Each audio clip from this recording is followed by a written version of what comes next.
Devastated, shocking, sensational. Hello and welcome again in my Cricket Chats 2.0.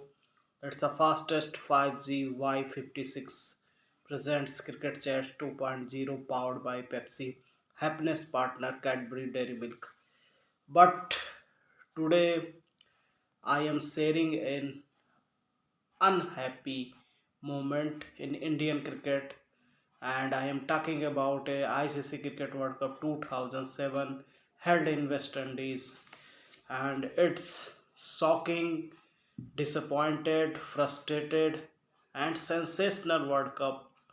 And what happened under this World Cup? You know, every pain was available in that World Cup. There was no any happy moment. Uh, Only one match against the Bermuda we have seen a high scoring game, but two matches of Team India, first against the Bangladesh, last one against the Sri Lanka, and the both matches were painful. It was hurtful. What happened in this World Cup, I will tell you, but before starting this video I would like to tell you the same story with happened against the our neighbor country Pakistan. I think where before the starting World Cup, India were in a good mood. We have won two ODI series back to back. First against West Indies and later on against Sri Lanka in our home soil, and it was very confident team before going to West Indies. There are press conferences happening, and so many players were signing the contracts, and it was a easy and happy mood in the dressing room. Rahul Dravid taking the captaincy, and it's a huge team.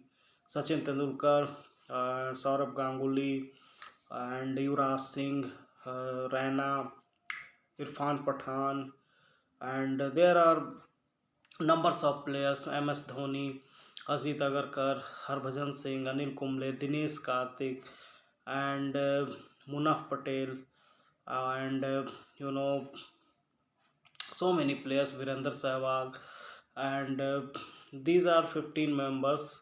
It's a huge team, no doubt about that. First match we have played against the West Bangladesh in port of Spain, और port of Spain का जो wicket था काफ़ी अच्छा wicket माना जाता है। Slow wicket ज़रूर था। राहुल द्रविड़ थोड़ी सी गलती कर गए पिच को पढ़ने में, और उन्होंने बैटिंग ले ली, और जब बैटिंग ले ली तो भारत ऐसा नहीं था कि अभ्यास मैच नहीं खेला था, भारत ने अभ्यास मैच ज़रूर खेला था, बट उस दिन थोड़ा सा गेंदबाजों का दिन था। एक तो पिच स्लो थी, सहवाग जल्दी आउट हो गए, और इसके बाद जो तीन स्पिनर्स थे उनके बांग्लादेश के, रफ़ीफ़, अब्दुल रज्जाक एंड नया नया सेंसेशनल शकीबुल हसन, तीनों ने बहुत कस के गेंदबाजी की और भारत को खुलकर बैटिंग करने नहीं दी। सचिन आई थिंक 7 रन बनाकर आउट हुए, 26 बॉलों का उन्होंने सामना किया, और फिर राहुल द्रविड़। लेकिन युवराज सिंह ने अच्छी पारी खेली, 42 रनों की। सौरभ गांगुली ने 65 रनों की अच्छी पारी खेली।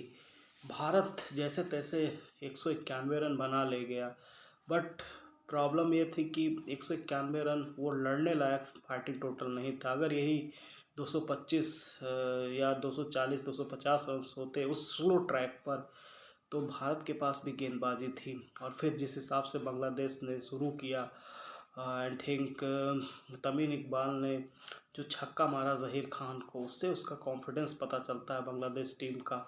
और बांग्लादेश ने बड़ी आसानी से 5 विकेट से ये मैच जीता। थोड़ी बहुत स्पिन बाद में भारत को मिलने लगी, बट तब तक बहुत देर हो चुकी थी। और पहला पहला अपसेट इस वर्ल्ड कप का हुआ। उससे पहले शायद आयरलैंड पाकिस्तान को हरा चुका था, तो ये पहला अपसेट था, और भारत पर अब खतरा मंडरा रहा था कि कैसे इस वर्ल्ड कप में बने रहना है। बरमूडा के खिलाफ भारत बहुत तगड़े अंतर से जीता, 57 रन से जीता। लेकिन उस मैच का डिस्कशन मैं बाद में करूँगा। फिर एक ऐसा मोमेंट आया जिसपे डू डू और डाई, करो या मरो की स्थिति थी भारत का श्रीलंका के सामने, और वो टेस्ट स्पेन में ही खेलना था। भारत की समस्या यह थी कि भारत का जो बैटिंग ऑर्डर था वो सेटल नहीं था। कोच ग्रेग चैपल, अब इस वर्ल्ड कप से शुरू होने से पहले जो सौरव गांगुली और चैपल के बीच विवाद था वह कहीं ना कहीं सामने ना आ जाए, इससे उससे पहले उनका पैचअप जरूर कराया गया था, तो ऐसा हेल्थी माहौल था। लेकिन जब भारत इस वर्ल्ड कप से बाहर हुआ तब कई सारी चीज़ें सामने आई कि जो बैटिंग ऑर्डर था वो सेटल नहीं था, और कहीं ना कहीं टीम के अंदर माहौल कुछ सही नहीं था। फिलहाल इस मैच की बात करते हैं। भारत और श्रीलंका एक क्रूशल मैच था, भारत को मस्ट विन गेम था, जीतना जरूर चाहिए था। और सचिन सर चाहते थे कि मैं ओपनिंग करूं, बट कहीं ना कहीं राहुल द्रविड़ और कोच ग्रेग चैपल के दबाव में उन्होंने 4 नंबर पर बैटिंग की। और पाकिस्तान आउट हो चुका था इस पूरे वर्ल्ड कप से। वो पहले आयरलैंड से हारा, इसके बाद एक और मैच वो हारा, तो काफ़ी डिसअपॉइंटेड वो लम्हा था पाकिस्तान के लिए भी। और भारत पर खतरा था। श्रीलंका के साथ मैच जब शुरू हुआ तो भारत के खिलाड़ी अंडर प्रेशर ज़रूर थे। श्रीलंका ने पहले बैटिंग की और आई थिंक 258 रन उन्होंने बनाए, और उस स्लो ट्रैक पर 258 रन काफ़ी थे। भारत यही बांग्लादेश के खिलाफ करता तो भारत भी जीत सकता था। सहवाग और सचिन की जोड़ी फेमस मानी जाती है, लेकिन इस वर्ल्ड कप में वह दिखी नहीं। रॉबिन उथप्पा और गांगुली ने शुरू किया, रॉबिन उथप्पा जल्दी आउट हो गए। उसके बाद सहवाग आए, सहवाग ने 48 रन बहुत ज़बरदस्त बनाया। ऐसा लगा कि अब भारत की गाड़ी चल निकली और 258 बहुत आसानी से बन जाएंगे, लेकिन जैसे ही सहवाग आउट हुए उसके बाद सचिन का एक और डिसअपॉइंटिंग आउट दिलहरा फर्नांडो की गेंद पर, और वो लेग स्टंप जो उन्होंने मिक्स किया। उसके बाद ऐसा लग रहा था कि अब भारत वर्ल्ड कप एकदम बाहर होने के करीब है। राहुल द्रविड़ ने ज़रूर आस जगाई थी, 60 रनों की पारी खेली थी, उनका 2 कैच भी छूटा, बट कहीं ना कहीं भारत की कमी रह गई इस चेस में, और 185 रन पे ही भारत की पूरी टीम आउट हो गई। उसके बाद तो मानो जैसे भूकंप, सुनामी और जो भी आप कह लें, तूफान एक तरीके से इंडियन क्रिकेट में आया। सबसे पहले तो उस समय सोशल मीडिया इतना होता नहीं था, तो चैनल्स, जो टीवी चैनल्स थे, उस पर भारत के क्रिकेट की आलोचनाओं का दौर शुरू हुआ, और काफ़ी पेनफुल मोमेंट था। ड्रेसिंग रूम की अगर मैं वो तस्वीर देखता हूँ तो उसमें राहुल द्रविड़ बैठे हैं, काफ़ी इमोशनल हैं। सचिन, सहवाग, सबके फेसेस काफ़ी ज़्यादा पेनफुल है। अनिल कुंबले का चूँकि ये आखिरी वर्ल्ड कप था, उनको मौका ही नहीं मिला खेलने का, और कहीं ना कहीं मैं समझता हूँ रणनीति की कमी, टीम में थोड़ा सा जो टीम अनसेटल थी, जिसे आप कह सकते हैं, कौन कहाँ खेलेगा, मुझे समझ नहीं आया कि ब्रूक चैपल करना क्या चाहते हैं। जो बैट्समैन ओपनिंग लाया है कि उसको आप मिडिल में कर रहे हो, सहवाग जैसा बैट्समैन मिडिल में आ रहा है, सचिन जैसा बैट्समैन मिडिल में आ रहा है, इनएक्सपीरियंस रॉबिन उथप्पा ओपनिंग कर रहे हैं, तो काफ़ी एक तरीके से अनसेटल वर्ल्ड कप था। मैंने नहीं देखा कि ऐसा वर्ल्ड कप कभी हो 50 ओवर का। भारत बाहर, और इसके बाद जब भारत के खिलाड़ी भारत में आए तो वो एक साथ नहीं आए, वो 2-4 प्लेयर इधर से, 2-4 प्लेयर उधर से, और एयरपोर्ट के पीछे के रास्ते से आए। फैंस काफ़ी गुस्से में थे। 2023 का वर्ल्ड कप भी हमने देखा फाइनल, भारत किस तरीके से खेला, एकदम से बोरिंग खेला, कोई आलोचना नहीं, कोई कुछ नहीं, भारत को और टीम सपोर्ट कर रही थी। लेकिन उस समय भारत जब बाहर हुआ था तो काफ़ी एक तरीके से अफरा तफरी का माहौल था। उसमें फिर सचिन ने एक प्रेस कॉन्फ्रेंस की, उन्होंने कहा कि Greg Chappell is not a very good coach, और बहुत सारी बातें उन्होंने कही कि फिर उनको नोटिस गया, और बहुत सारी चीज़ें हुई। इंडियन क्रिकेट में एक ख़राब दौर था हुआ, और अभी भी बहुत सारे players, senior players, Sachin, Sehwag या जो भी उस टीम में थे, राहुल द्रविड़ को छोड़कर, कहते हैं कि वो दौर जो था काफ़ी ख़राब दौर था। और सबसे बड़ी चीज़, अगर आप इस वर्ल्ड कप से लेसन लेना चाहते हैं, चाहे आप प्लेयर हो चाहे वह आप आम व्यक्ति हो, कि अगर कोई बड़ी चीज़ है तो आप उसकी तैयारी करके जाएं। भारत जैसी टीम इस वर्ल्ड कप से बाहर हुई तो इसमें साफ एक कमी थी कि रणनीति की कमी थी, और ग्रेग चैपल ने इस टीम को पूरी तरीके से अपने इशारों पर लेना चाहा था, जो कि उसका रिजल्ट सामने आया। भारत इस वर्ल्ड कप से बाहर हो गया, बहुत निराशाजनक वर्ल्ड कप। और उसके बाद फिर 2-3 महीने तक भारत का जो क्रिकेट था वो अनसेटल रहा, लेकिन इसी वर्ष भारत ने 2007 का वर्ल्ड कप जीता। बट ये जो वर्ल्ड कप था, एक मैगजीन में छपा था उम्मीदों का एक ऐसा वर्ल्ड कप। भारत की टीम बाहर, पाकिस्तान की टीम बाहर, और सारी कंट्रोवर्सी हुई। उनके पाकिस्तान के कोच वाल रूमर की भी मौत हुई।